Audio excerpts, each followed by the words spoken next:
Ika, nasa 20 pamilya ang nasunugan sa Santa Mesa, Maynila ngayong gabi. Natrap ang mga alagang pusa sa isa sa mga nasunog na bahay. Saksi, si Von Aquino.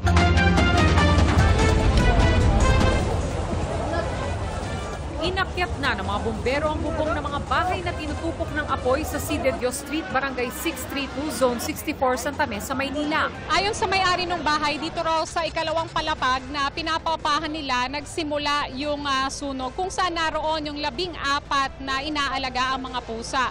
Ayon pa doon sa may-ari, wala daw doon yung mga borders na mangyari yung sunog. Hindi na rin kinaya ng fire extinguisher. Ang bilis eh. Siguro tinutukan niya ng electric fan, mainit, di ba? Mga imported pusa eh.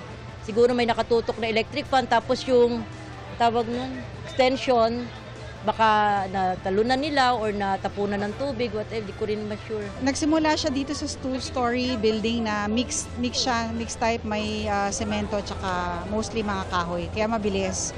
So pagtawag nila, pagdating dito ng tropa, malaki na daw yung sunog, kaya medyo nadama yung mga kasunod na bahay. Ang mga nasawing pusa makikitang natrap sa bintana. Ang isang nakaligtas na lapnos ang katawan. Nang akmang bubuhati na siya ng Manila BRRMO rescuer na si John Texon, kinagat pa niya ito. Tinurn over ang sugatang pusa sa barangay para maibigay sa may-ari. Ang ibang tenant sa paupahan wala na ring nailigtas na gamit. Nag-aalaga ako ng apo ko po. Tapos, nung lumabas kami, malakas na po ang apoy doon sa mismong bungad po sa taas po sa second floor. Tumalon pa nga ako dahil bumabaksak na yung apoy. Meron naman kaming daycare na maliit.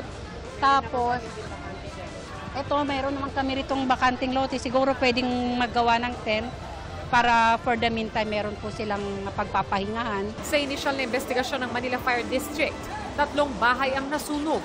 20 pamilya ang nasunugan habang tinatayang nasa 500,000 pesos naman ang halaga ng nasunog na ari-arian.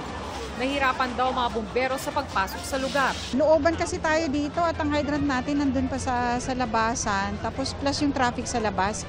Kahit marami tayong tankers na nasa labas, yung pagpasok nila dito, yung medyo nahirapan sila. Pero maganda naman yung pag-relay ng tubig. Isang bumbero ang nagtamo ng minor injury.